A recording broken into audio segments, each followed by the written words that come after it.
Ako po ay naninindigan laban sa lumalalang issue ng teenage pregnancy.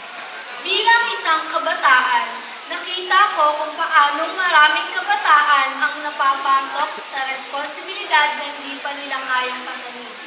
Dahil sa pressure ng lipunan, social media at maling konsepto ng pagmamahal. Naniniwala ako na sa murang edad, dapat tayo'y nag-aaral, nangangarap at hinuhubog ang kinabukasan. Hindi nagbibilang ng gatas, lampin at luha. Hindi kasalanan ang magmahal.